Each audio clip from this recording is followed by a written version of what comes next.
today. Oh, right there, it's right. Alrighty.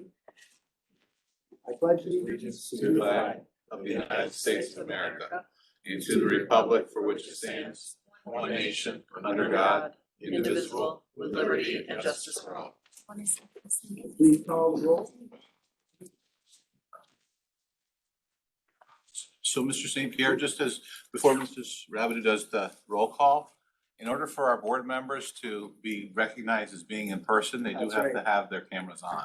Can you, here they go. Let's Okay. go up to three. Thank you and welcome. Yeah, we'll do that. So, Mrs. Boyce, Here. Mrs. Hunter, Here. Mr. Harriman, Here. Mrs. LaRock, Here. Mr. Mullaney, Here. Mr. Marin, Here. Mr. McCabe, Here. Mrs. Moffett, Mr. Murdoch, Here. Mrs. Saunders, Here. Mrs. Sears, Here. Mr. Spilling, Mr. St. Pierre, Here. Ms. Wanton.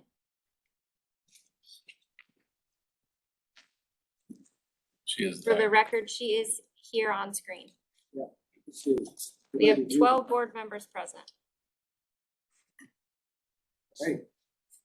So we need to have an executive session. Motion. Motion. Second. By Lori. All those in favor? Aye. Opposed and carried. Alrighty. So, President St. Pierre, I'd like to request the rationale for the executive session has to, is involving, number 3, a matter involving investigations which have been underway and reporting those to the board. They are confidential. Matter potential pending litigation. There are multiple matters involving collective negotiations and the Taylor Law, as well as the employment and recommendations of disciplinary action, as well as a number of other items involving specific employees. There's also some items in executive session regarding land and also our CVES footprint of our facilities. Thank you. Alrighty. Take it away.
Unmuted, all right. Back in business. So,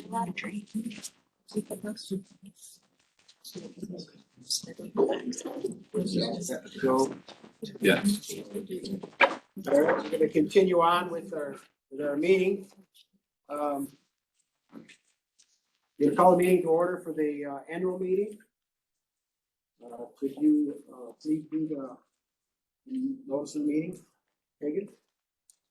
Yes, the purpose of this year's annual meeting is to present the tentative administrative capital program budgets of Champlain Valley Educational Services for the 2022-23 school year in advance of the vote in our individual component districts on April 28th, 2022. Okay, and with that, we need to elect the chairperson. I and the nomination. nominate Mr. Mayor as chairperson. Second. Donna, all those in favor? Aye. Opposed?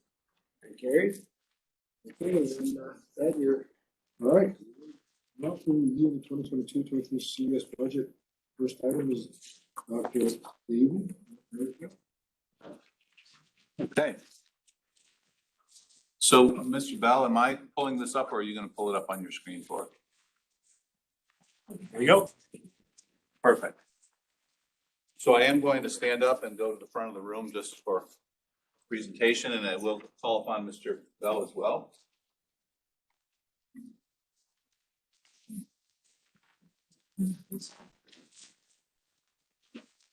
As part of our annual meeting, the presentation of our CVES BOCES budget is one of those legally mandated requirements.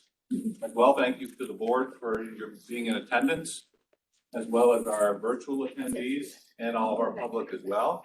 And we will have introductions following. We also have a representative from the New York State School Boards Association here as well.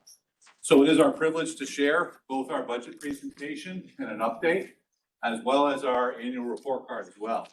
I will share that for our budget presentation, the board did approve our budget for distribution and publication with our component district in February. Overall, there have been no changes to that budget, which was presented, as well as you received the video regarding that. So we will provide several updates regarding the executive budget and the education budget, which was recently passed, and you have received extensive updates within your board communications as well. So we will spend time on those updates. And then Mr. Bell and I will both spend as much time as you'd like, or we can review all parts of the budget or move forward if the board is comfortable with that as well. So with that said, I'll just share with you our agenda. Obviously, we'll review the budget calendar, our legislative budget overall, proposed budget total, and then the next steps in the budget process. Both Mr. Bell and I will be happy to present or answer any questions. We have also offered, and many of you are still board members or are current board members on your own boards of education in your component districts. We are happy to talk and to work with our superintendents and present, if needed, at your Board of Education meetings as well. That invitation will be additionally shared tomorrow, and our boards and our superintendents are very aware that that's part of our process. So moving forward, we would like to acknowledge and thank the members of our 21-22 Budget Committee. You'll notice that we have board members, Mrs. Boyce, Mrs. Saunders, Mrs. Giro, as well as our senior leaders as well. Mrs. Campbell, Mrs. Friedman, Mr. Slattery, Mrs. Myers, and also Mr. Bell. So we're very supportive and appreciative of the work that has been undertaken to develop and stay on top of our budget. We know that our budget has a lot of moving parts, not only from CVES's point of view, but also involving all of our component districts and the services and programs that we offer. So with that said, that is a nice shot from one of our meetings. You'll also notice on our budget calendar, and we've always said that our budget process essentially is a year-long process. Actually, it's a multi-year process. Why? Because at the start of the year in the summer, we actually wrap up the former year. We then move forward with the current year, and we then also plan the upcoming year. So in essence, it essentially is a 3-year budget process. And each year, those different steps are all taken. You'll notice that the budget calendar is fairly extensive. We've moved forward from our October dates through the winter months. And we're now at the point where we actually are presenting at our annual meeting our BOCES budget. And it's over in our component districts, and we'll talk about that. We'll vote on April 28th for our administrative budget. And also we will have our BOCES board members in their election. In terms of the recently approved budget, which was passed with the governor's consent and also our assembly and Senate, you'll see several of the highlights. First and foremost, as has been promised, we have the highest increase that has ever occurred in New York State. In total, the education budget increased $2.1 billion. It was 7.1%. Part of this commitment that the legislature and the governor has made is a 3-year foundation aid increase. You'll remember back, for those board members who have been on the board for many years, you remember the gap elimination years. Back in 2008, 2009, the state did not have the money to operate and took huge amounts of money out of the education budgets. And we then moved forward with that time and took huge hits. At this point, I believe CVES had approximately 150 or more staff that were laid off. And that had a ripple effect that occurred all over the state. I was a superintendent and walked into a new job, and my first actions were to basically lay off about 50 staff members. That was one of my first experiences as a new superintendent coming in. So with that said, we've all experienced it. We've moved forward. Over the years, the state has tried to make concessions and move forward and to refund that information, that amount of money. And over the years, there is now a plan. It's a 3-year plan. This is year 2 of the 3-year plans to reinstitute and to meet and fulfill that promise that was made back years ago. And there was also a lawsuit at that along the way. The campaign is called the Campaign for Fiscal Equity. And the state was acknowledged that we were not providing consistent educational services across and programs, really equivalent education across the entire state. And the state did need to move forward to fulfill their obligations. With that said, not only with the increase of $2.1 billion, the total school aid budget is $31.5 billion. It's huge numbers. With that said, our total state budget is $220 billion. And I know, Mr. Bell, education is one of our most, it's the most expensive services and programs that we offer in the state. But anything you'd want to just add as we move forward? I would just add that's the most important part of the budget. It's the education budget. It dictates our future. It dictates our present. Without it, New York State would be in a rough spot. So it's one of the critically important pieces of it. Thank you. And moving forward, so again, it's mentioned that this is year 2 of a 3-year commitment to fully fund foundation aid. And there is a $1.5 billion increase in foundation aid this year. You'll notice as well, the minimum increase for our districts is approximately 3%. And I shared in this information, you had a spreadsheet that you received. Currently, 5 of our districts are receiving additional monies. The rest of our 16 component districts are at the 3% threshold. So many of our districts are continuing to receive increases. They're receiving now a 3% increase. There was a time when even 3% was considered quite significant. In this case, we do have some districts. For example, one of our districts this year is receiving for next year is receiving a 10.7% increase in state aid. Another district is receiving a 13.52% increase. Another district, 9.04%. And another district, 8.42%. And then an additional one, 5.67%. So though, in addition to those districts that are meeting the 3% threshold, this is a significant step to fund the remaining foundation aid. And the state has a commitment that these last 2 years, they are going to pay half of that money each year. So those districts that I just mentioned will still now next year receive the remaining money will come through according to the plan that the state has committed to for the 3rd year. A few other items as well. The expense-based aids were fully funded over the past. We used to negotiate each year with the governor, formerly Governor Cuomo. used to always attack those. This year, that was not part of the conversation. Those expense-based aids are fully funded. There was an additional $100 million for mental health and support services. There was an acknowledgement about suspension of $35,000, which was for retirees who are in the public employee system who can continue to work. So with that said, there is that. Normally, if we hire someone who's retired and they're in, for example, our teaching unit, and we hire them for a position, we have to get what's known as a 211 waiver. Those 211 waivers essentially are suspended from now through next June. So that will be helpful. There's also a clause as well about zero emission school buses. It's to be implemented by 2035. And that purchasing is starting in 2027. So that's really only a few years down the road.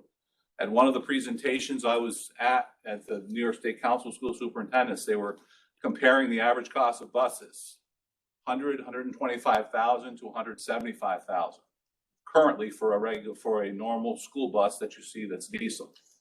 The electric school buses or the zero emission are between $300,000 and $450,000 each.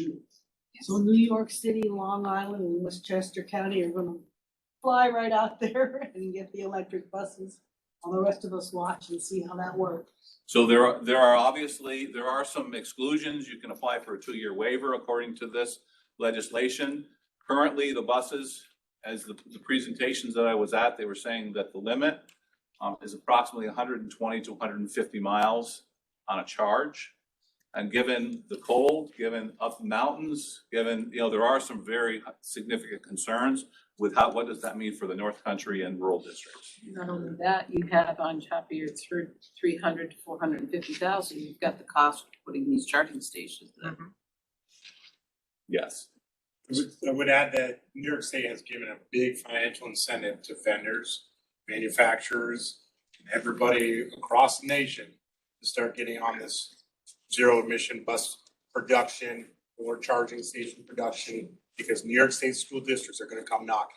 And there's gonna be a lot of sales, so multi-billion dollars in sales coming starting in 2027. So hopefully that leverages more cost advantage towards purchasing these buses, as well as the equipment to keep them going, as well as some federal incentives or state incentives that are gonna go along with it to help with the cost. Is there an ROI comparison for us?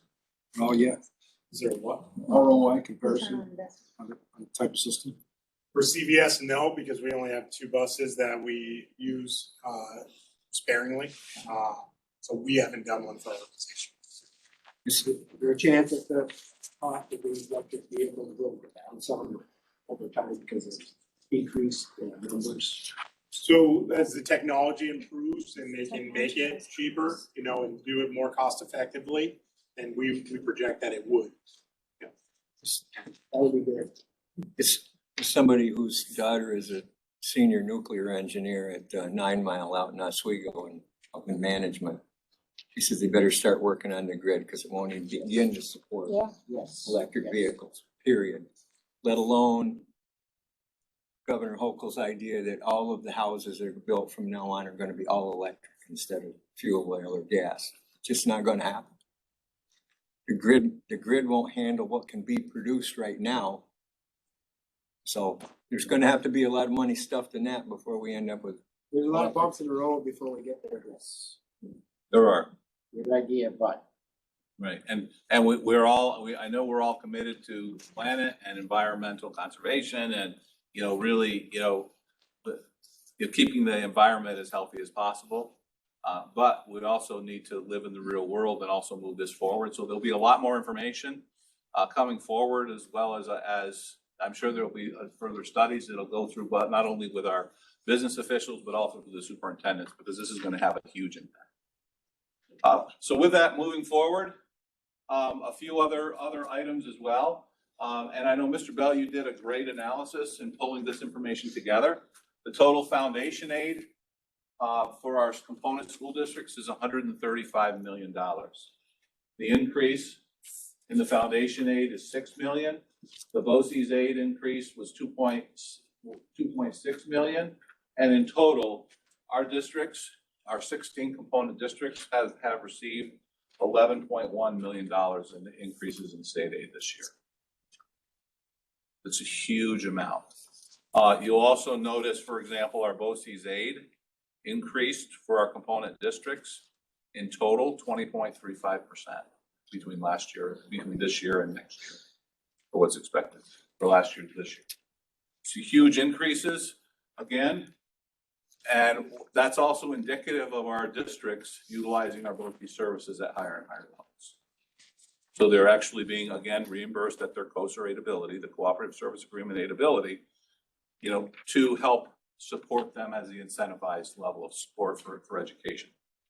And with that said, we'll then close it out as a summary and say our total administrative budget that our districts, our component districts, will vote on the 28th of April is $6,705,513. That is the amount of the administrative budget of CVS's total budget that our component districts will vote on. For those of you who are board members, you know, that's the amount that comes before you on the 28th. You'll also notice that we have, as part of our capital budget, $474,800 for our capital budget as part of our budget. And our total program budget, which includes all of our educational programs and support and services, of $37.3 million. In total, CVS's budget is $44,489,313. So that is our total budget as a whole. When you combine our expected budget as well as that of our component districts, it's over $360 million of collective impact in our BOCES. That involves approximately 3,200 staff members that are full and part-time. So this has a significant impact. It changes lives, it supports lives, it supports our students, and helps create, you know, great futures for them, but also provides needed services to our students, and your support in this process as well is vital, as well as our component districts and their boards. So I will open it up at this point. One more slide, but on the administrative budget, we always think of that's administration. That's a lot of administration for $6.7 million. We always like to point out that that is the biggest driver of that budget is our retiree cost at CVES. So 80% of our admin budget is retiree cost. And that budget, the actual non-retiree portion, has continued to shrink year after year after year. And over time, our retiree cost has just engulfed more and more and more of that budget. Through the negotiations process, the board, as well as our collective bargaining units, have taken measures to mitigate those in the long term. So some of those reliefs on our admin budget for retiree costs will be kicking in over the next 5 years. And it's been a collaboration between our collective bargaining groups and the CVS board to make a significant impact long term for our component districts and our admin budget. And I will offer just a couple of final steps, or at least points. One of the items that we did advocate, we did as our BOCES advocacy, and I know Ms. Laundrie, you were involved in that in our BOCES advocacy day. Ms. Fisher, you were involved as well, so thank you. Our students were, Mrs. Friedman, our principals. We had a great series of lobby engagements. One of our points was fully funding the second year of our funding. We also advocated for several other items, one of which was increased mental health support. The state has responded, and they increased in the budget $100 million for that. What they did not increase, and it was mentioned on here, was our CTE, our career and technical education salary increase that has been the same since 1990. Okay, so we did ask for that. That's a significant amount of money. It affects it would affect schools statewide as well as the BOCES. There were several recommendations. There were phase-in opportunities that were referenced. There were multiple aspects. The legislature and the governor did not approve that. So that is a disappointment. The budget that we have is the largest, as we said, the largest increase ever for education, but this was not one of the successes. The other items as well, the idea of increasing the capital outlay, our component districts. Those of you on your component boards, you know that each year you have a mini capital project of $100,000. There was a request to phase that in. There were proposals put forward to increase it and scale it across the state. If you were on Long Island, it was recommended to go to 450. If you were in upstate New York, it was recommended at 250 to 300. There were general increases in certain standards. That was not included either. And also prior aid claims, and there was even some reimbursement about special education services and residential placements that was not addressed. So there were tremendous wins, and we want to be very grateful for what was accomplished. We also note that we still have work to do. So Mr. Bell, I'm going to just ask you, as we look at our budget next steps, is there anything you'd like to add in summary as well before we? Yep, since nothing changed since our last budget meeting and presentation, we're sparing you the next 40 slides, but we're happy to go into any detail that anyone would like to see on our budget, discuss any one of our coasters, over 100 different coaster budgets.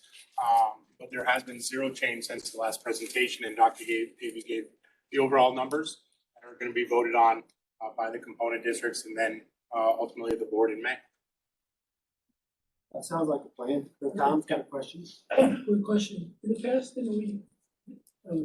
haven't we broken out the part of the administrative budget that is not part of that requirement?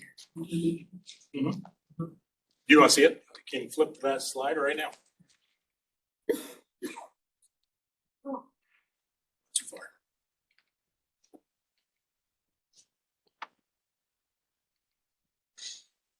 So here's the breakout of the non-retiree portion. So you can see there we break it down into 4 different coaster budgets. I was just wondering if it would make sense to, in this illustration, point out as part of the $6.7 million, that he just. Yep, I can verbally say that the Because retiree. it's kind of buried in there, you know. Yeah, absolutely. Yeah.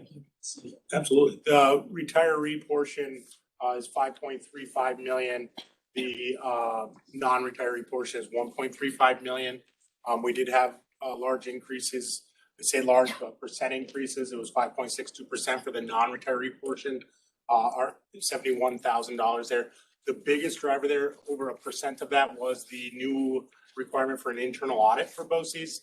Not a new requirement. It's a different interpretation of language that's always existed. The new interpretation is costing CVES over 1% on our admin budget, unfortunately. The other is software costs that we put in there for our HR software in hopes of limiting needs for employee management. So we're saving on an employee position once we get that implemented. As I said, just this number, I think people can misconstrue 6.7, not realizing that only 20% of it is actually part of the cost of operating. Essentially, we only have control over 20% of it. To an extent, and that's why on the board, the other 80% is more long game stuff and more challenging stuff to control. The 20% is your day-to-day hiring of staff, materials and supplies, equipment, software. The other 80% is more long-term planning, right? And how we plan out the next 30 years. So your actions now will impact the board 20 years from now. And the actions that this board has taken are really helping for that future of CVES.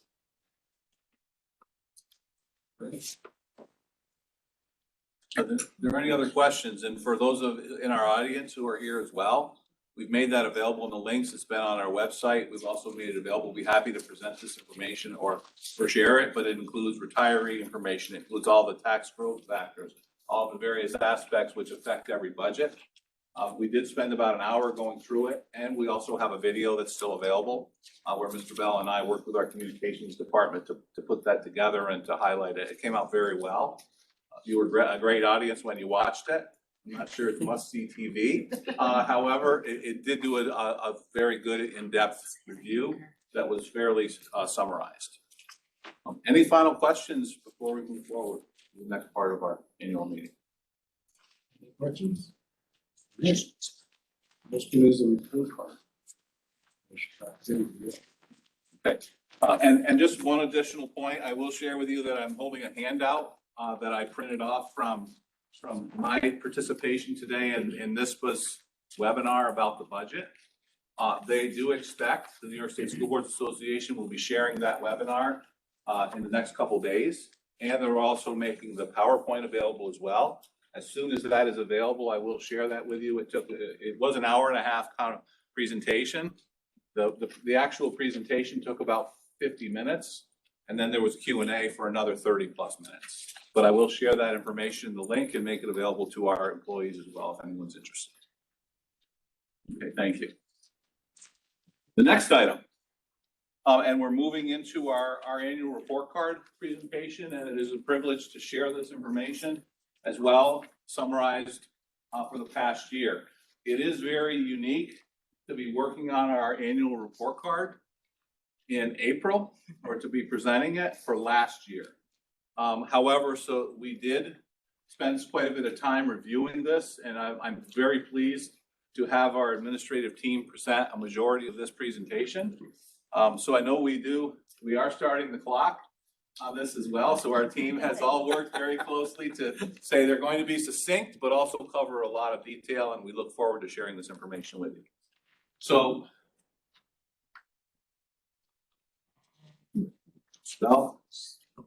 Let's try it now.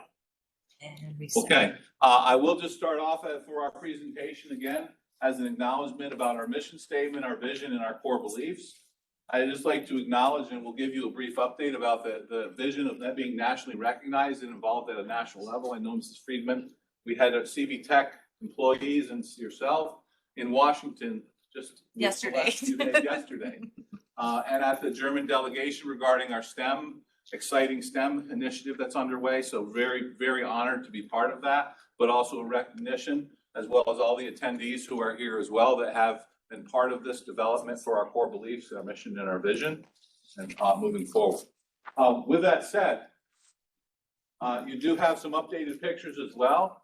When you look at our 5 campuses, it is an honor to be able to share this picture with you as we move forward with our capital projects, and quite a bit of that construction was completed last year. So we'll move forward for our report card agenda. Again, just a brief CVS-wide overview, instructional services update, special education, and CV Tech. So Mr. Bell and I did have the opportunity to present the budget, but now we're going to hear from the instructional side of our program as well. So I will start with a brief overview about the highlights from this past year, a year ago.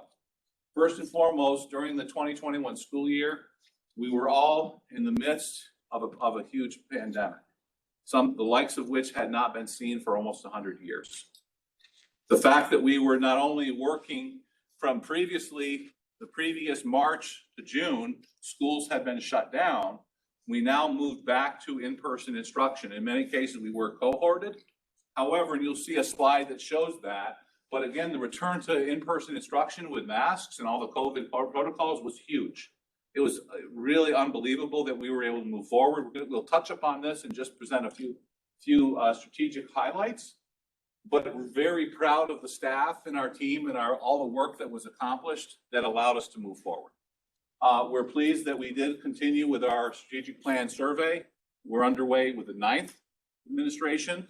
Last year was our 8th. We had some of the highest participation rate during our administration. We had positive trends. We also had some prioritized feedback where there were areas that we were identified to improve upon. We acknowledged that it was a tough year. Our staff acknowledged that it was a tough year and that we had areas that we needed to work on together to improve. And we recognize and appreciate that feedback. Again, see some great pictures as well. You'll notice, for those of you in attendance, you'll notice we've got some employees who aren't with us. Terry Calabrese-Gregg, who's retired, Shelley Manchester is not with us as well, Mr. Valenzuela. So this is last year's picture of a typical meeting that we were having during the year. And this was the way most all of our meetings occurred. We also, not only did we have our move to the in-person instruction and cohorts and all the weekly updates and all of the COVID protocols, at the same time we moved forward with a $30 million capital project. A majority of that infrastructure was completed. The Plattsburgh main campus, CV Tech, and special education, the work was completed during the 2021 school year. And we also continued with the ongoing construction. And we had huge and important hires to our CVES staff. We're looking, Mrs. Campbell is one of those hires. We have Sarah Paquette. We have Mr. Joe Coakley, our Director of Labor Services and Labor Relations. We also have Ms. Vicki DeMars-Giroux, who is our coordinator in the benefits office. Some great hires. We've also hired a number of staff as well. Yes, it was a challenging year. Yes, we move forward with everything as well. I will share with you as I present just a brief overview about our unparalleled health crisis. I've touched upon it a little bit, and everyone will remember our reopening plan and our reopening committees that we undertook. You'll also acknowledge the press conferences and the weekly meetings with our health departments, virtually between Essex and Clinton County, where actual guidance was rolled out, oftentimes on a Friday night and implemented on Monday morning. Or Tuesday, we actually worked through all the details. And our check-in meetings were Tuesday at noon and Tuesday at 3. And every week, and then we also kept highlights and we sent all that information out so we move forward. Again, strong partnership with our health departments. Consistent communication for weekly and ongoing guidance updates.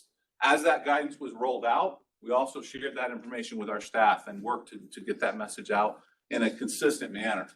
It also encouraged us, and initially our weekly updates started because we were giving COVID updates. How many cases of COVID do we have? What are the protocols? And the work of our team for contact tracing, for cleaning, our nurses, our O&M staff was absolutely amazing. And our staff did a fantastic job in doing so. Again, the contact tracing by our administrators, our staff, our nurses, and all of our staff to help implement and keep us as safe as possible.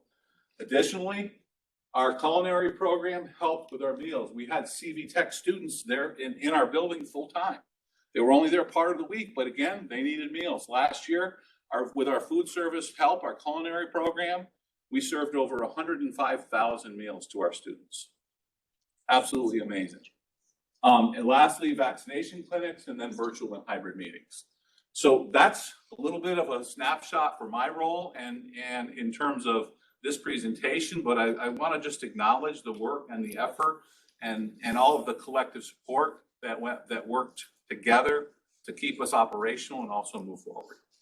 So I'm now going to turn it over to Mrs. Campbell. Thank you. The Instructional Services Center prides itself on providing exemplary services to CVES and our component districts so they can meet the needs of their students and staff in a cost-effective manner. The primary role of ISC has traditionally been leading the region in professional learning through workshops. During the 2020-2021 school year, the aggregate volume of workshops was reduced due to ongoing concerns surrounding the COVID-19 pandemic. However, virtual events were held to support teachers and administrators as schools reopened for in-person learning in the fall of 2020. Several virtual sessions were held to identify power standards and key content areas at various grade levels and how to use data to develop lessons that met students where they were and supported ongoing learning in a new, sometimes hybrid environment. Participation in workshops was not as high as we've seen in previous years, and partially that can be attributed to the number of quarantines and isolations that reduced teachers' time in the classroom and a substitute shortage that we are still feeling in the region today. Other cooperative services flourished during the pandemic as circumstances increased the need for communications, technology, and athletic coordination. During the 2020-2021 school year, regional and state level competitions were canceled. Under the direction of Matt Wallentuck, Athletic Coordination for Section 7 provided opportunities for student athletes to compete in interscholastic contests with guidelines in place to mitigate the spread of COVID-19. Some sports were played in different seasons than they traditionally had been, and many had much shortened seasons. The communications department was essential in supporting CVES and component districts to provide clear, timely messaging to families, students, and communities. At the end of the year, with COVID restrictions limiting attendance at in-person indoor events, the communications department live streamed roughly 10 graduation ceremonies at the end of June. Going into the 2020-2021 school year, component districts were facing severe economic losses, but as the year began, schools received money in the form of federal COVID relief grants. Our grants management COSER provided ongoing technical support to 5 component districts and secured competitive grant awards for 2 of our districts. Supplies to fight the spread of COVID-19 and technical assistance to ensure ventilation and cleaning, disinfecting practices were following the most recent guidelines were provided under our health safety risk management COSER. This included fit testing, area nurses, and other staff for K95 and KN95 masks. School library systems continue to support libraries across the region by hosting timely events to support student reading and learning. This included expanding the collection of ebooks and audiobooks available to North Country students to keep books available when COVID protocols limited access to sharing physical books. The onset of the pandemic and shift to remote learning at the end of the 2019-2020 school year increased the demand for high-quality, responsive instructional technology tools and technicians. During the 2020-2021 school year, the instructional technology team assisted with the purchase of over $250,000 worth of technology. On-site support was started with one school and led to the growth of that COSER by several staff in the current year. Throughout 2020-21, the Instructional Services Center was flexible in meeting the changing needs of our CVES and our component districts. That is our report for ISC. Turn it over to Special Education. Director Slattery.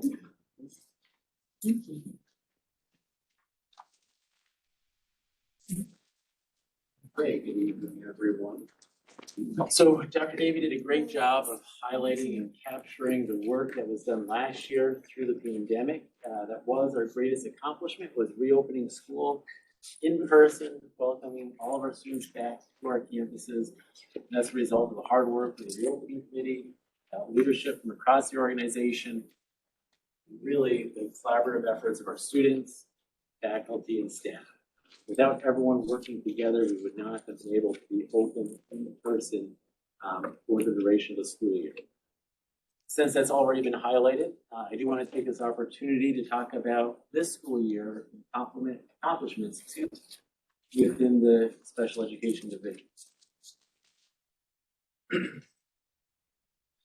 Oh, before I do that though, I want to talk to you about last year. One of our big accomplishments was improving how we communicate to our component districts. We developed brochures for each of our programs, highlighting the great work that goes on in the division each and every day.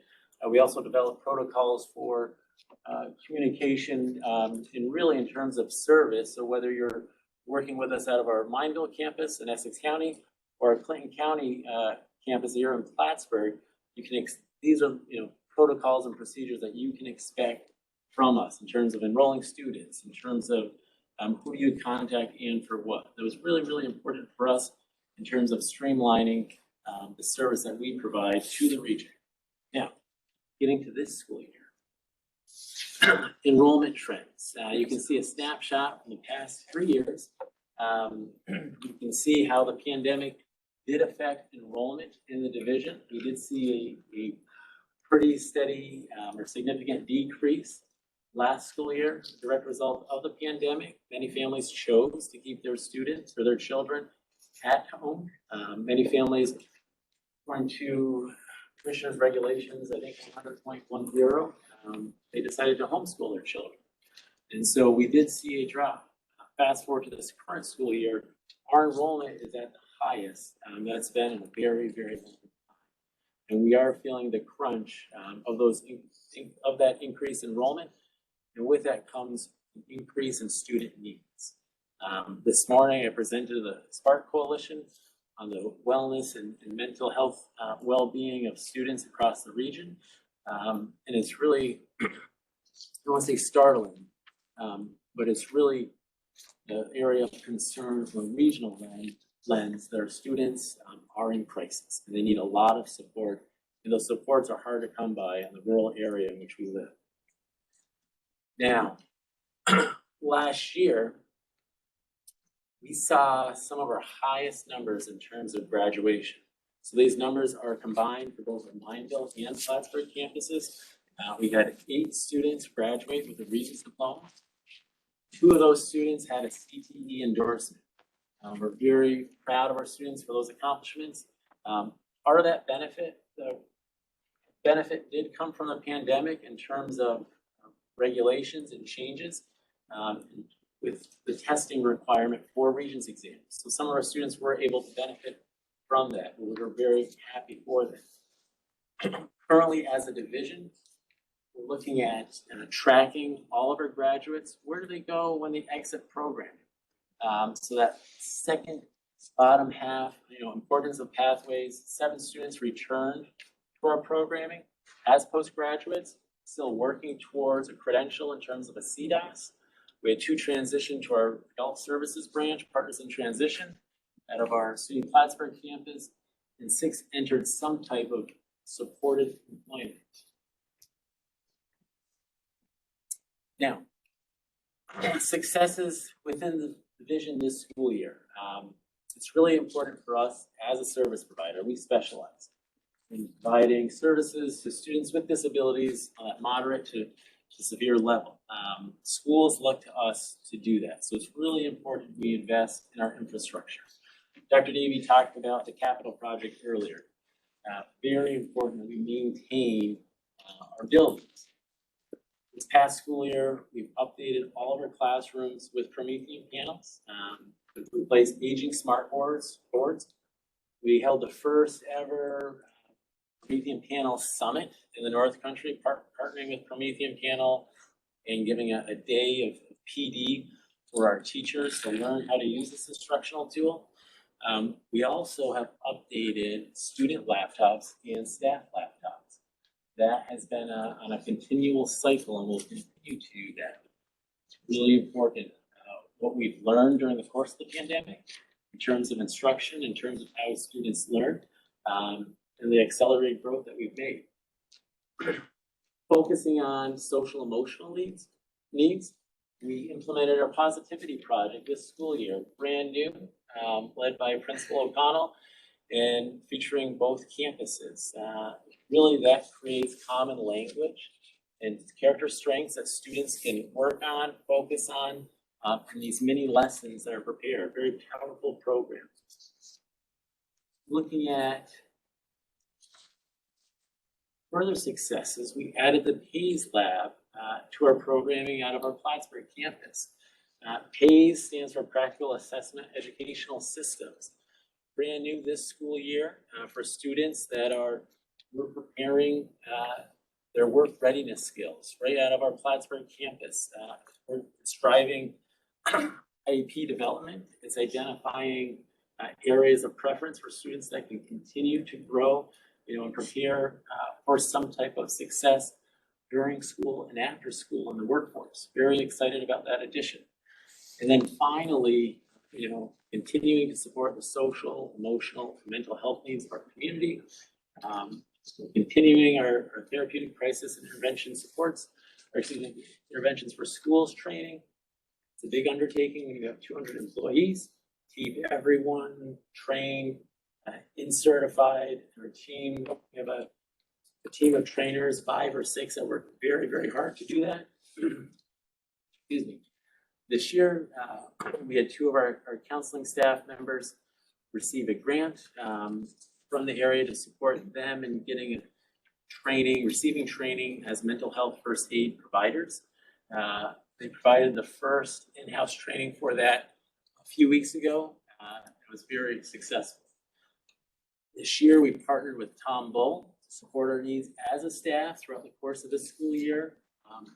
Tom has done a really nice job working with us as adults and managing the challenges that this school year has brought. Finally, students, families, and campuses. We're here as a division, as an organization, because of our students and the service that we provide to them. Our staff work extremely hard every day. It's really on behalf of the students. You can see a nice little picture there that was highlighted on our website recently. To keep that engagement and that positive PR with our families, we created a new quarterly newsletter. We're starting to create a presence on social media. We've had to vet some things out with our school attorney on how to go about doing that as a special education division. And we're thankful for the collaboration with Joey LaFranca and our communications department to help that get off the ground. And then finally, we're approximately 185 students within the division.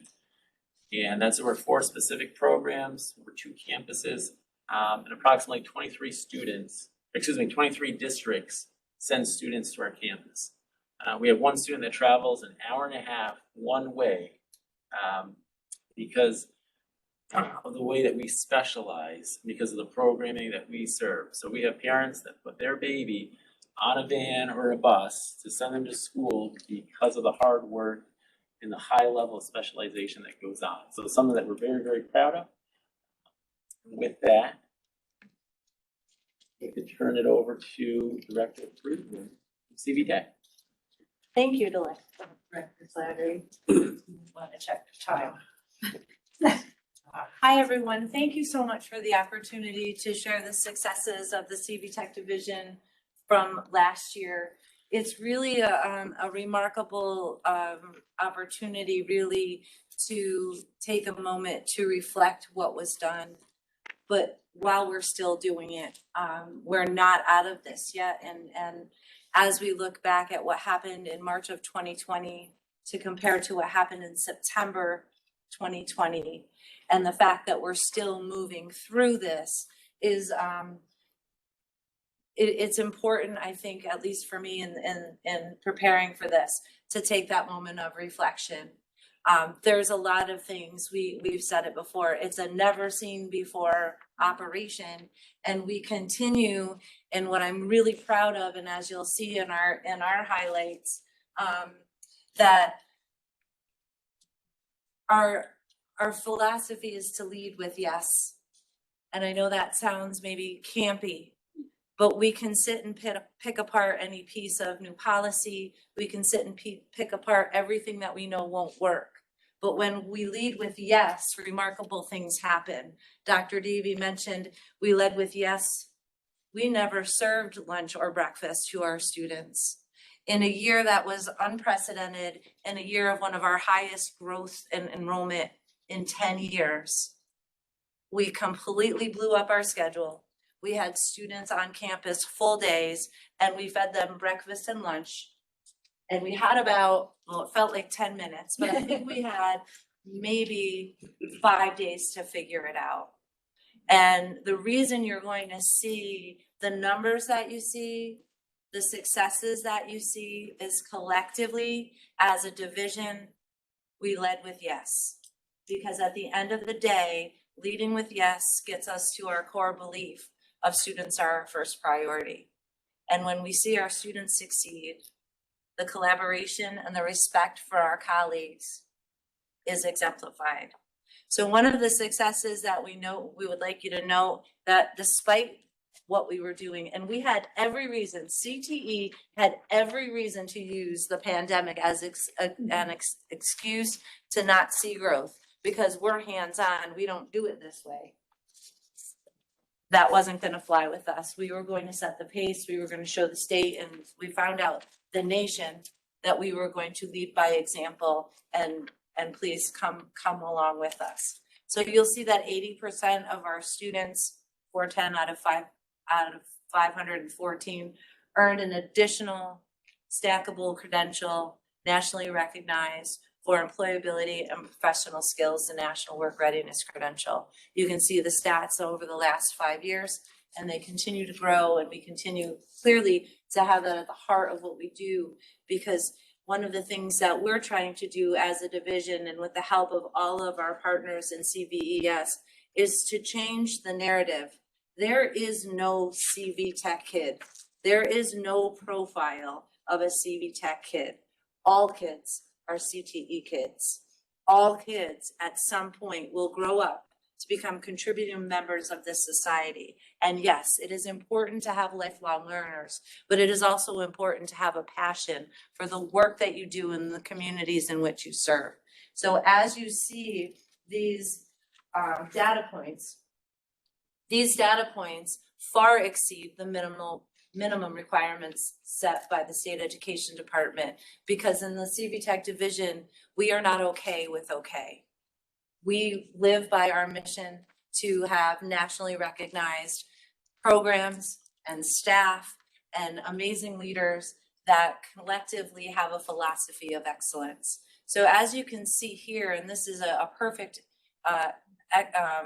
reflection of that, we had 164 students out of our graduating class last year earn the New York State Advanced Regents designation in career and technical education.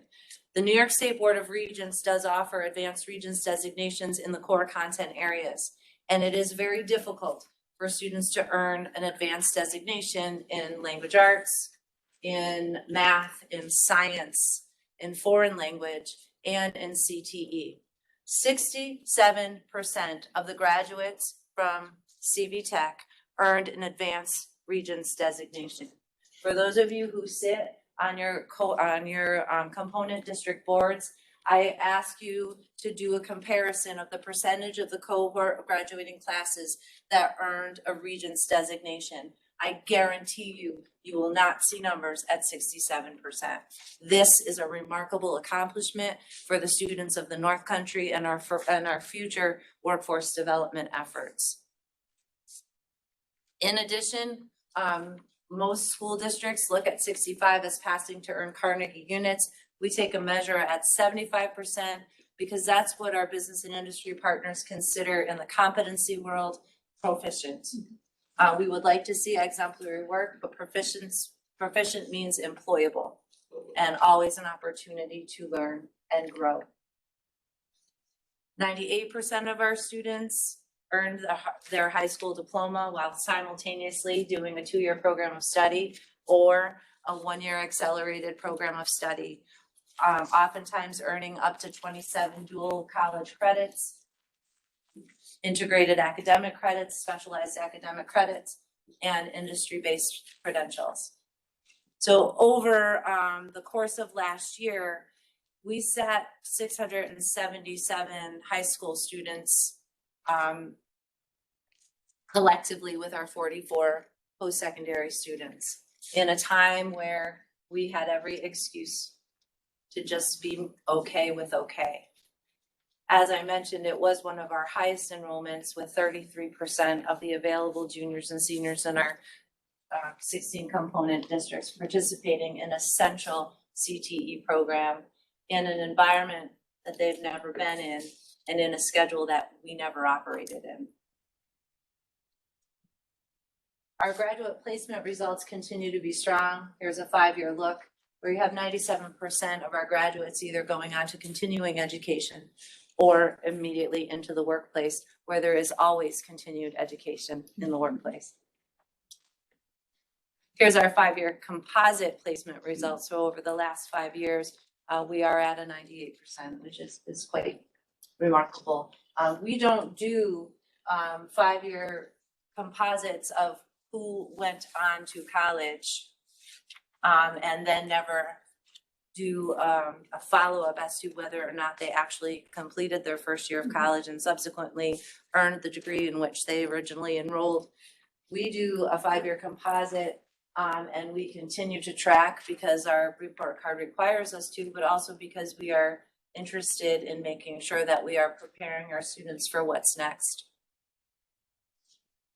We offered, most folks know the CV Tech division for the CTE work that we do on the 3 technical campuses, but there are a lot of other components and facets that a lot of folks don't know about. We do run the online high school COSER. Because every school district was in their own online virtual model last year, we did not see the same amount of requests for online courses. So I modified this screen for you. For those of you who are used to seeing a collaborative or a 5-year span, we had 18 online courses for 4 school districts last year because most of them were able to do what they needed to do in their hybrid model. Another unsung hero of the CV Tech division is our adult literacy, high school equivalency, and training programs in which the CV Tech division is obligated to serve the Clinton and Essex County community at large to make sure that the literacy skills, the high school equivalency, and continuing education is pervasive throughout the region. It's important to note that every one of our programs that run in this model are all either federal or state funded to the tune of about $1.8 million that we operate to provide those services up to and including in correctional facilities for incarcerated youth and for adults in correctional facilities that have not earned a GED and have the opportunity to do that along with a job skills training. One of the other components that we do offer is adult and continuing education. Most folks know us for our CDL or our welding. We do have a wide range in our repertoire. Last year, our buildings were closed, so we did our best.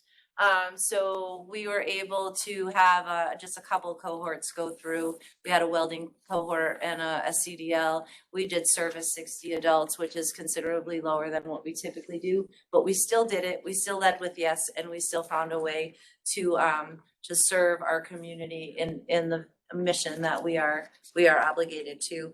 It truly was the most difficult work of my career, but I will say it has definitely been the most proud moment in my career to watch people work together for a cause and serve the North Country in the way that our mission, vision, and core beliefs ask us to do. Dr. Davey? Thank you. Quick question. Sure. The slide on the workforce readiness results that came up to 80%. From the previous years, it looked like this past year went up by about 40% in personnel participation. Yes, so originally when we started the credential, we offered it to our completers, so typically our seniors. Then as we worked with our districts, they felt, and with the pathways, the way the pathways are written, so the National Work Readiness Credential will serve in option 2 for the CDOS pathway in lieu of a second social studies Regents exam. And so if a student passed that National Work Readiness Credential, they could use that as their +1 in a 4+1 pathway for CDOS. So the school district, actually Peru, started and asked us if we would test their juniors because it was easier for the graduation mapping and planning when they're doing the credit audits and making sure that they're on track for graduation. So then what we did was we started to loop our juniors in. Last year we tested everybody because we shut down in March and we weren't able to do it. So we had a whole group of seniors that didn't get to test. So we had a larger group, but we had similar success over the years. The cool thing is that every one of our students who complete a 2-year program of study, so they're not necessarily everybody, but that's about 96% of our total enrollment, will earn the CDOS credential just by completing the program of study. So they are eligible for the CDOS pathway under 4+1. So the National Work Readiness Credential is an add-on stackable credential that's recognized by our employers. I went way over. I'm sorry for you. Well done. Well done. Questions on the program? David, anything to add to that? Sure. Not really. I just want to acknowledge, I know Mrs. Campbell, this was a new responsibility for you. You were actually reviewing last year's data. You did a great job. Mr. Slattery, you highlighted last year's work as well, Mrs. Friedman. You saw, despite a pandemic, we continue to operate at a very high level and perform with our staff and with our students and working in collaboration with our health departments to really maintain program offerings and levels of excellence that were our expectations. Not only did we meet them, but I believe we surpassed them in a very useful. Anybody have any questions about the board? So I'm gonna just close out with a thank you, with a CVES thank you, and wrap up. And you'll notice last year's theme was reimagine, reunite, and renew. Why? We had been shut down for almost 4 months before that, with everyone working at home. We came back with in-person instruction, and we started off the year, you saw the opening plan that was on the website. We started off with virtual reopening forums. We're not even allowed to get together for our reopening forums to start with. Those were done electronically and virtually. You'll notice even some of our return with opening day, with special education, you'll see our O&M staff fogging a classroom. That occurred all year long, it still is. The other day I was visiting our programs and classes, and our O&M staff was coming down the hall. He said, "Oh, it's the beginning of the day. I've got to fog some classrooms. I just got the call." So it's continuing still. Why? We're still maintaining those protocols. You'll also notice here, you've got our spelling bee champion. The bottom picture is actually, was Mrs. Jackstadt. You remember my longtime secretary was in the district superintendent's office over 20 years, with CVES over, I believe, 25 years. On her last day, she left at the end of December. She was serenaded by all of our central office and ISC staff. You'll notice Mrs. Myers, Mr. Bell, Ms. Calabrese Gray, they actually had a spread out serenade. They were serenading her outside and singing different Christmas carols and songs. I could give you a sample if you like. There's no video. It's okay. After that, we said everyone needs to keep their day job. With that said, you'll also see our CV Tech students that were actually helping cut down trees as we were preparing our property, and that was over on the side right outside. I will share with you my narrative on this as I close this out, because there's three other slides I want to share with you. The 2021 school year provided CVES the unique opportunity to face an ongoing pandemic never experienced before. The health crisis caused fear, uncertainty, hardship, and many challenges. We adapted, we worked together in the ongoing stressors they experienced. Yet it provided a unique opportunity to collaborate and work together in new ways. In doing so, we adapted, we learned, and we grew. As a result, we demonstrated newfound resilience, appreciation, and a sense of strength and unity, proving that we are strongest when we work together. And the statement, CVES strong. The next picture I'd like to share, the next slide I'd like to share with you, Mr. Friedman and Mr. Slatter, you talked about our protocols. You'll notice our models of teaching in the pandemic. That was our 2021 model at level 2 and level 3 for our staff. You'll recognize those as well. You'll notice Dr. Stay and Ms. Tursky, our nurse in Mineville. You'll notice our staff, again, celebrating wearing masks, but also working together. And the interesting piece, remember, this is a former aircraft hangar. This photo is where we're standing and sitting right now, which is pretty amazing. And you also have one of our strategic planning workshops. You'll notice Mr. Harriman participated, our staff, many of our employees as well were part of our strategic planning, done virtually. And the old quote, we can't direct the wind, but we can adjust the sails. That's what we did. Lastly, I'll just share with you a final snapshot too. Again, our administrative team during one of our annual meetings, yet we still found time and we celebrated with our students, our special education prom. Amazing, absolutely amazing. This was our management services and central administration strategic plan work with Sean Brady. The spelling bee, again, still occurred, and it was done with masks and social distancing and so on and so forth. And remember, our special education student, and Ms. Palmer, I believe your student was recognized as the New York State. We had 10 students. 10 students. That had their created ornaments on the tree. Amazing. And so that's the Washington Mall. And remember, our students represented New York State and was on the Christmas tree in the White House. So fantastic job. And thank you for being able to be here today. At least acknowledge that as well. So outstanding, amazing. Again, our CVES students, special education students, represented New York State at the White House and on the mall. Amazing. And we also have Assemblyman Jones, who, in behalf of one of the events for cancer, had his hair dyed pink from our great cosmetology program. Again, had fun, still lots of activities, but again, just a snapshot of the year that was incredibly challenging and yet very exciting as we move forward in a lot of ways and new ways. And lastly, we'll just close it out because technically this presentation is meant for our Board of Education partners. This presentation is not meant necessarily for our board, but more for our component boards of education. Why? Because we're letting them know how our year went. Why? Because they have their upcoming budget vote of the BOCES administrative budget.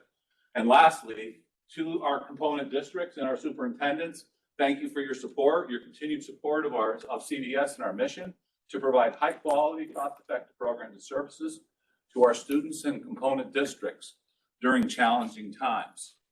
And finally, together we make the most difference. So with that, I'll close it out and say, are there any final questions for the report card? Donna, did you have a question? I wasn't sure if you raised your hand. Okay. All right, thank you, and thank you for the opportunity to present. It makes a motion to adjourn. Motion to adjourn.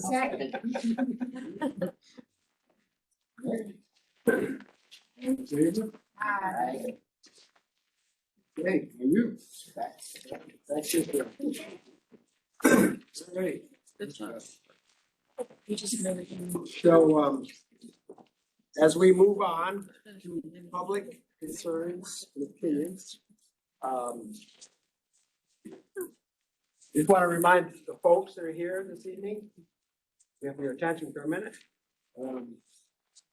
As a board, by law, we don't have to allow the public to speak, but as the Commissioner of Education in NISBA encourages school boards to do so, and we feel the same. So I just want to give you a reminder of just some of the guidelines for this process. I'm assuming some of you folks know what I should say. We want to limit it to like about 3 minutes per person, and not more than, say, half an hour in total. So, and before you ask your question, just let us know your name and probably what you're associated with, so we know who's here for our minutes. Okay, thank you very much. Anybody want to jump in? We're ready. Did anybody have a concern that they wanted to bring?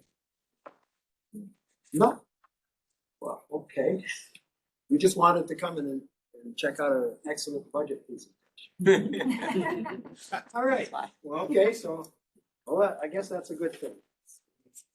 We move on to the next process, which is the capital project update. So we are trying not to PowerPoint you with too much, but there are a couple of snapshots we want to share. I know Mr. Bell, it's fairly brief. I do want to acknowledge the board did receive quite a bit of information, including our Tetra Tech AIA contract that is going to be recommended. Mr. Bell will talk about that a little bit. We also have some other updates as well. We've had some issues, for example, with our plumbing that the board is aware of. We've been replacing with our manufacturer some toilets in our main campus and now here. So Mr. Bell, I'm going to turn it over to yourself. Thank you, Dr. Davey. So yeah, you're over 100 slides tonight. We have 9 slides for you. That's one of them. So we're down to 8 slides now. So we're doing great. We're going to focus heavily on phase 2. We're focusing on moving towards the future, right? We're wrapping up phase 1. Dr. Davey just mentioned some of the lingering outstanding items. A roofing contractor, electrical contractor have some punch list items they have to finish up. And then we're working on some plumbing issues with replacing some toilets. So our toilets that were installed in our capital project here at the satellite campus, as well as the main campus, are all dysfunctional. Never heard of it before. We're getting all brand new porcelain paid for by the manufacturer. Those, half of them have been installed already. In the next few weeks, we're going to have the rest of them installed. So we'll have, again, brand new toilets across our campus. So now focus on a vision moving forward. We know we have capital project needs. So the Facilities Advisory Committee identified those needs for us. When we went to our original scoping items for our phase 1 portion of this project, we presented a range of $40 to $50 million in construction. We were approved for a $29.85 million project. Phase 1 has come in under budget. So we know we have approximately a $6.5 million project that we can look to do as part of phase 2. And we'd like to now talk about some numbers. Last board meeting, we gave you those scope items. So we ran through and I will save you the time. We're not gonna run through every single one of those again. They're still on the docket. We've received some early estimates on those. I'm gonna run through some key ones for you. Again, I highlight, we cannot afford everything I will show you tonight, $6.5 million. This is gonna equate to, we said it ranges between 20 million and 30 million last time. Early estimates have us around $25 million. If you have time value of money, middle of the road estimates currently is about $21 million, and I'll get to that at the end. These are very early preliminary estimates. When we start to go to scoping and submittal SED, we will have more refined estimates as we know more of what the design looks like. This is just to give us a general idea. Over the next couple of weeks, we'll refine these estimate numbers before we make any decisions going to SED. So let's jump into it now that I put the caveats out there.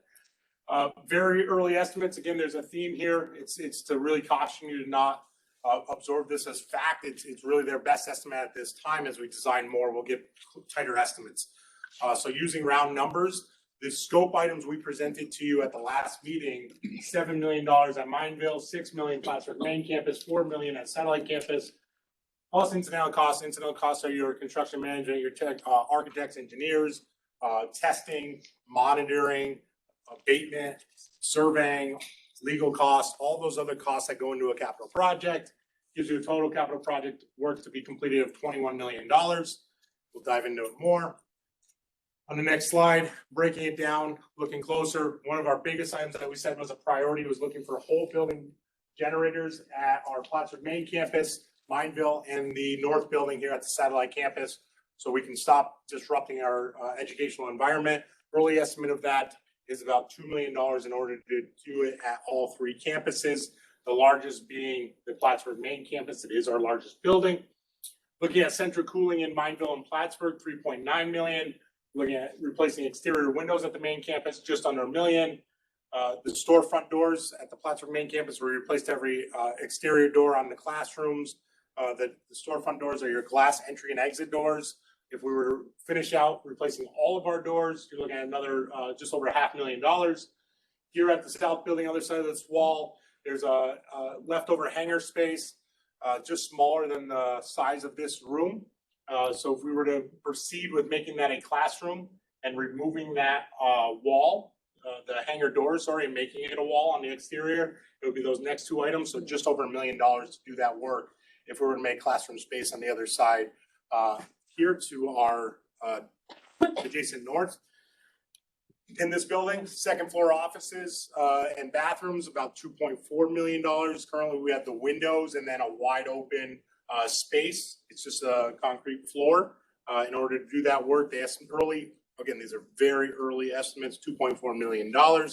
Electrical upgrades at a WAF, I've included that on here. It's a small ticket item, but we know we have work that has to be done there. That's the electrical panels as well as the BX cable that we came across. So in order to do that work, they estimate that about $86,000.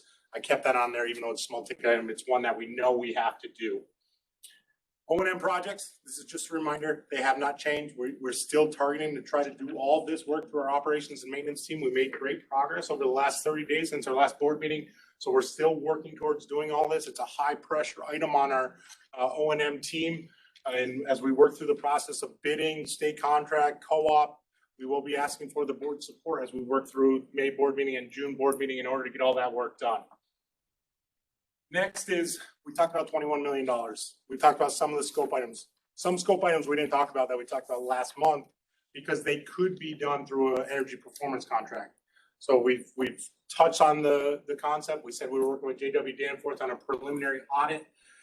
The results of that show we could do an energy performance contract.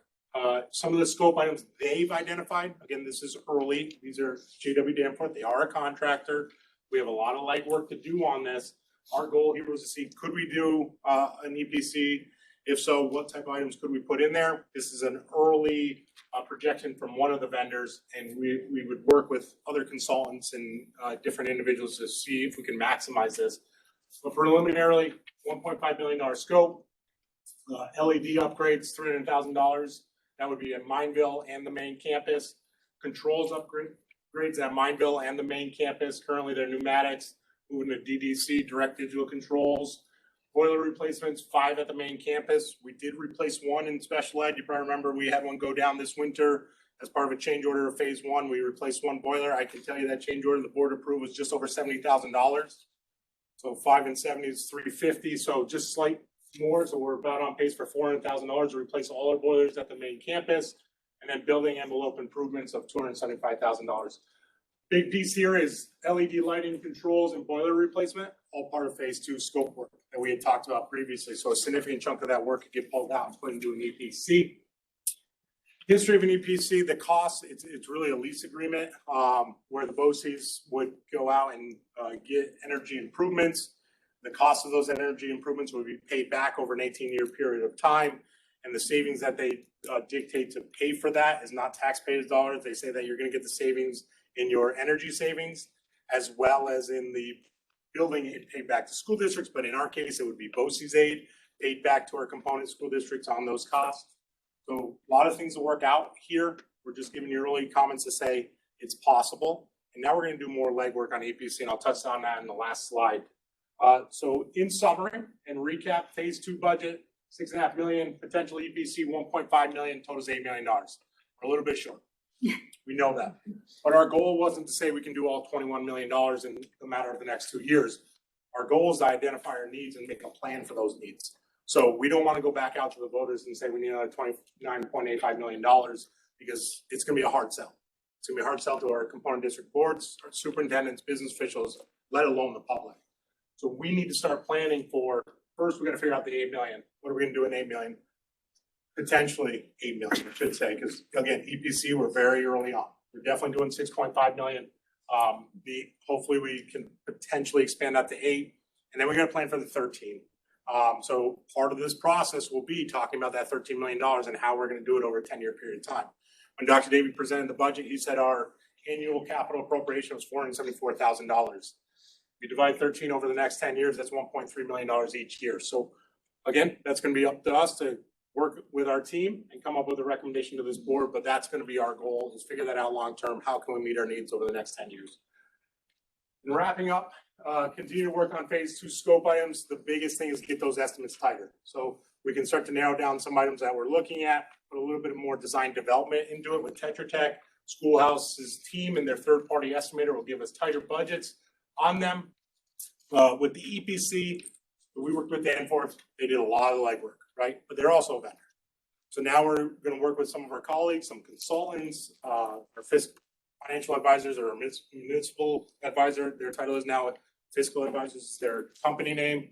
Work with them, start planning this out, and give you more financial numbers to lead up to the May board meeting. Have conversations with our CSOs, our business officials, and just let them know what we're looking at. Show them what the impact would be, how this would work, and then starting to tighten these up. And over the next couple of meetings, give you a general idea of where we would like to go if we would down an EPC route. If it's a yes, we'd be looking at an RFP process. CVES completes the phase 2 scope. This is more of a high priority item for us, because we want to have design work commence and keep moving forward, is a better way to put it, because we want to submit the SED by the end of September. So a lot of work has to go in from today to September to make that a reality, because we want to hit a primary bid environment of ideally bidding in December of 2022. You know, we're monitoring SED's backlog. We may come to the board to talk about third-party review and the other options we have for us. Ideally, we're out to bid in December, and we're doing construction in the summer of 2023, and we're completing the work in 2023. So from the summer to December, we complete all that work of whatever that phase 2 scope ends up being. 9th slide was questions. So happy to discuss in further detail any of those items. So you have any concerns? Thank you very much, Eric. Thank you. Okay. So district superintendent update. Hey, thank you, Mr. St. Pierre. I will work from here. One of the first items, and Mr. Bell, can I share my screen for a minute? Is that a possibility? We give you access. 10 bucks. I will be very brief with a couple of these points, but I do want to acknowledge one of them.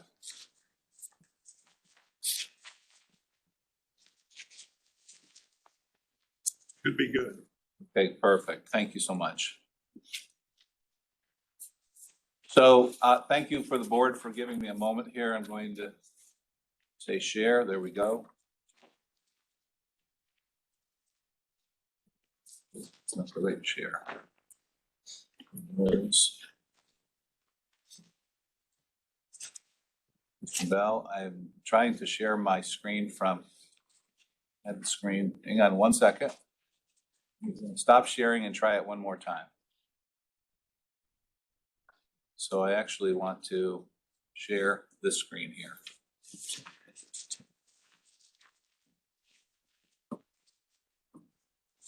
No, it's not connected.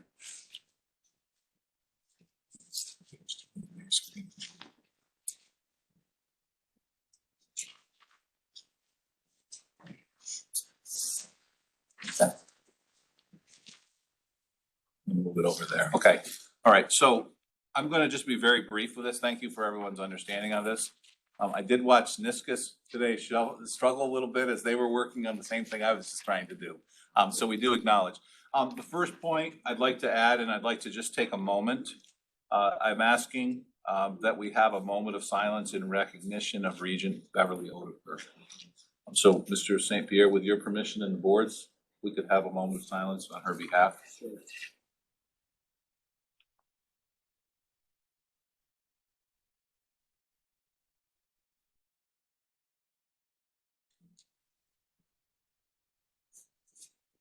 Thank you. So with that said, and I'd like to just share for our board, both virtually and in person, you do have a brief update and you did receive some information. I'll just take 1 minute and just walk through. Regent Odeker was our regent and was a phenomenal leader over the years. And you'll notice this is remembering Beverly Odeker. She passed away on March 23rd. I will just want to share, and I'll share a couple of pictures. You'll notice the picture on the left is Regent Odeker with Mr. Smart in the cockpit of our 727. Just a leader who was willing to jump in and love students, and not only had been a superintendent, she had been a district superintendent, she had been a kindergarten teacher. She had her career in education spanned over 50 years. She also then took and embraced the role of a regent and traveled the state, but traveled the North Country unbelievably. Now, I'll just take 1 minute and walk through a few of these pictures. You'll notice Dr. Menia, Dr. Stay with Regent Odeker, and one of our New Vision students in Mineville. She was so engaging, and you'll notice as well, and I have it outlined. The next picture on my left is her having lunch with our CV Tech student ambassadors. Engaging, grandmotherly, loved students, wanted to hear from all of them. Mrs. Friedman, a lot of these pictures you will remember. And with that said, you'll notice also Regent Odeker with Mrs. Friedman, as well as Mrs. Snow, Kathy Snow, at One Work Source, and Terry Calabrese Gray. Again, very engaged, very active. This was a statement from Chancellor Young. The current Chancellor, Dr. Young, is a distinguished leader in his own right and leader of the Board of Regents. And he said, Regent Odeker proudly represented the students, parents, educators, and communities within 11 counties in the North Country. She made it her mission to visit as many schools as possible. She came to multiple graduations at CV Tech on her way from somewhere else. She made it a point to come to our graduations, put tens of thousands of miles on her own car, more than a colleague, a trusted and thoughtful contributor, the work of educating New York's children, and a dear friend to the fellow board member on the Board of Regents. They're deeply saddened by her passing and sorely miss her. And all of our heartfelt condolences go out to our children and grandchildren and her family. I'll share with you just a few more pictures, just because it's something, and I will share it with the staff. That's our New Visions instructor as well with students. Mrs. Jarrett. Yes, Mrs. Giro. It was a great, and Regent Odeker was thoroughly engaged. We have then in Mineville with Dr. Stay, and we have Mr. Johnson, Lyndon Johnson, as well as CV Tech students from our Mineville campus have spent the afternoon talking with her and engaging. As you move down to just a couple other pictures, Mr. McCabe, I did remember our student on the left is a student from Keene. Regent Odekirk had a great conversation with her and what her goals were. And again, from our Mineville campus, the picture on the right is one of our students from our One Work Source, who had struggled to come back to school and get his GED. He was on track to graduate and had goals, and Regent Odekirk spent 45 minutes talking with him about his goals, having empathy of his struggles, but also encouraging him to move forward and be successful.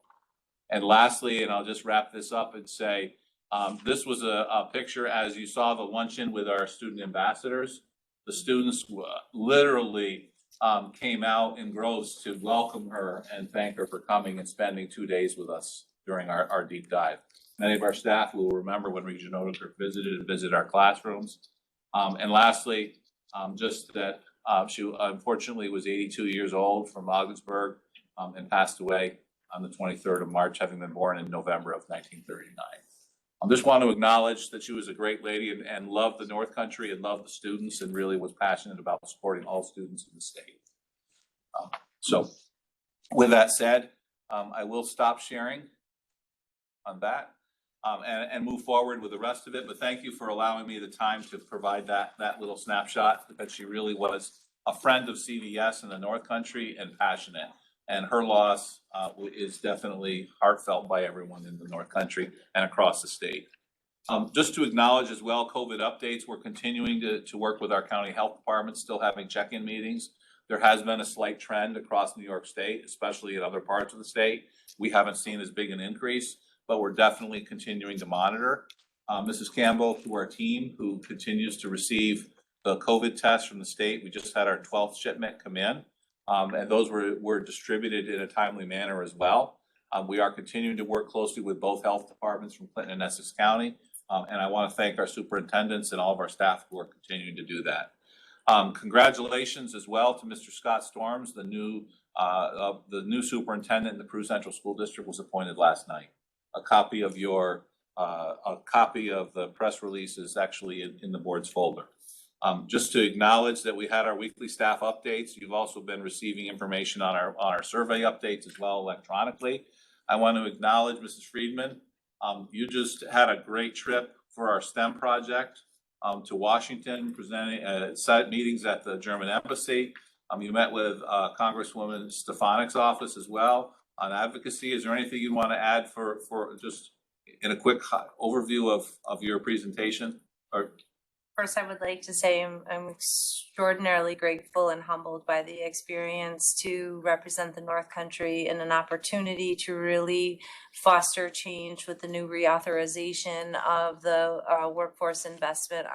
Workforce Innovation Opportunities Act, or WIOA as we know it, to include in-school youth programs to be funded with flexibility.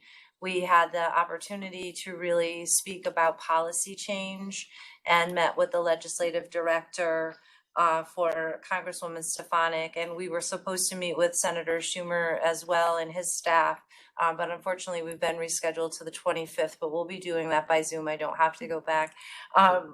And we were also able to engage with the German embassy and their attaches, their senior attaches for science and education and development, to have a cross-Atlantic partnership in policy change, focusing on CTE and workforce and development. So it was very honored to have that opportunity.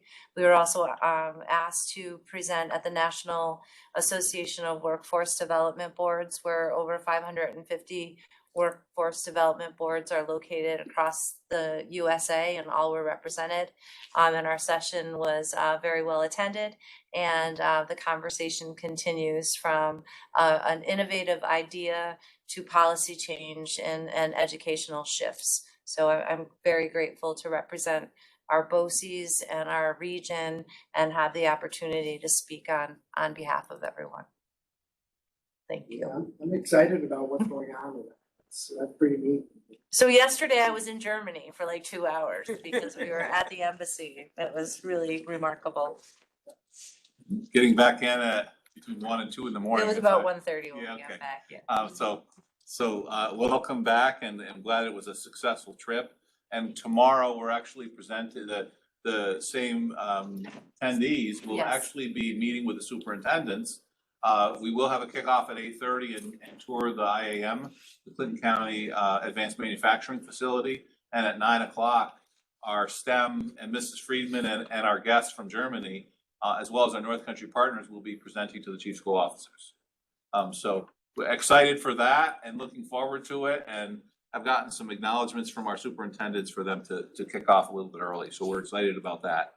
A couple other items too, and I know that we do have a strategic plan update, but I want to acknowledge and thank the board for your support. We do have a rebranding initiative as part of our plan. Our cabinet and Mr. LaFranca, our communications manager, just met with the firm Boyer Benner Group, had an excellent conversation with them. We have received a proposal. We are asking for the board's help and assistance in supporting us to move forward with some work with them. Some of the deliverables include a naming of our special education, naming of our special education department, at least looking at that. Mr. Slatter, I know your team has been working on that. Mrs. Friedman, you've been working on your items. We do have a brief summary that I did share with the board.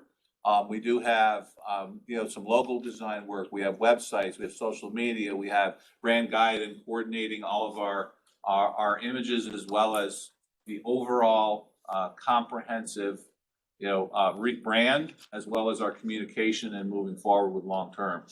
They are very highly regarded locally and across the state in terms of working with agencies, TDC. There's a lot of other firms, Platco. There's a number of other firms that they have worked with extensively and are very highly regarded.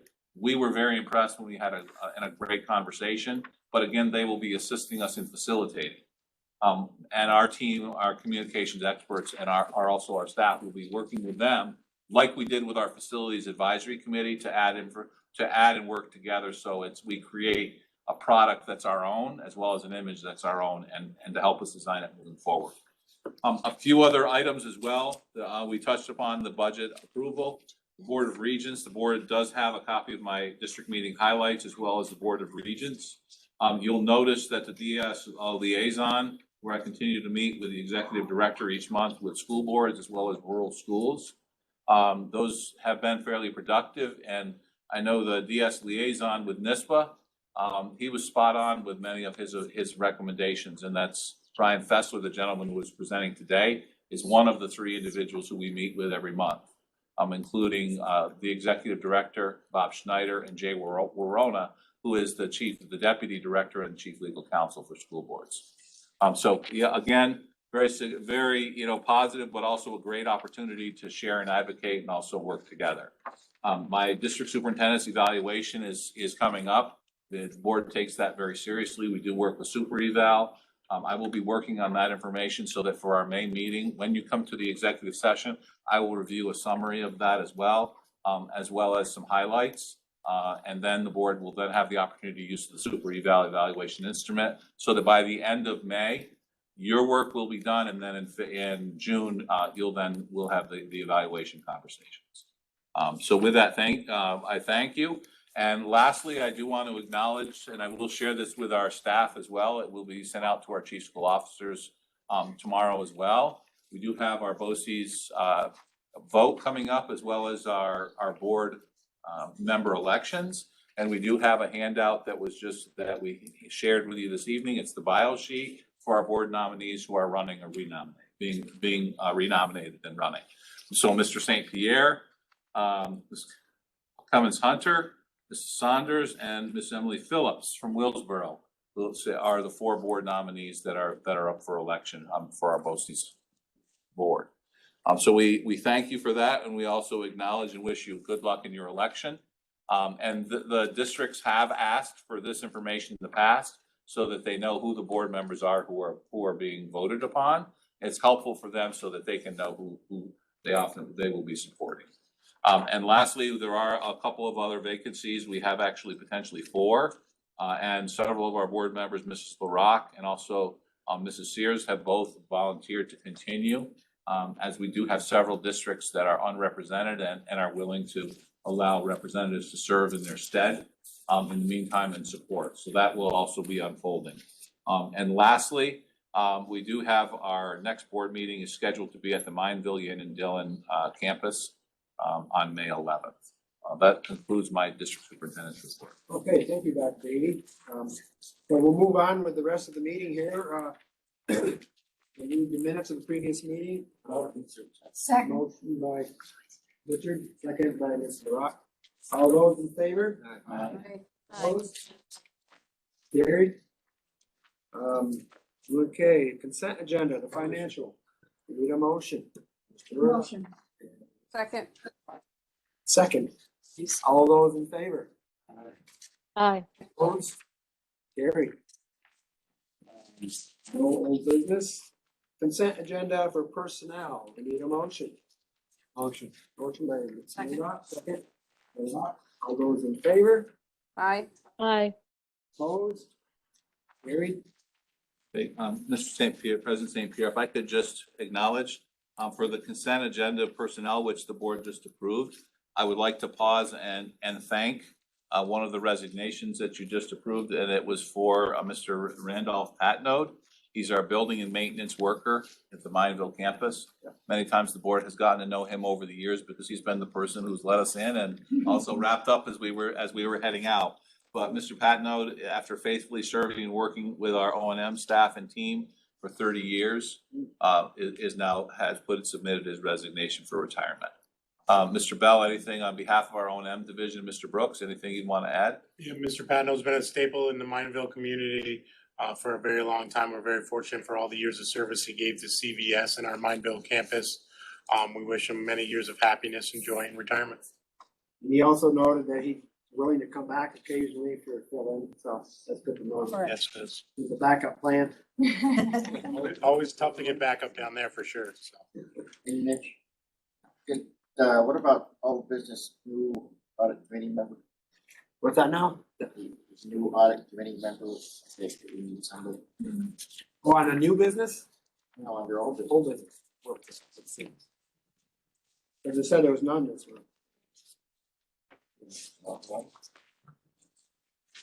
Maybe? Yes, okay. Yeah, because we did that last. What I got online is After different from Linda. what you. After Linda got. we did that. Sorry. Okay. No big deal. Okay, so, move on to, 12A, CVES report card. We just need to receive that, or? That's regarding the presentation that the board received. So generally, it's the approval of it. Okay, motion to approve. Kathy, second. Mr. Rock, all those in favor? Aye. Opposed? Aye. Carried. Easement resolution, enclosure 19. Motion. Mr. Rock, second. Second. Murdock, Dave. All those in favor? Aye. Aye. Opposed? Carried. The capital project amendment agreement. Second. Who's the first one? Mr. Murdock. The second one. All those in favor? Aye. Opposed?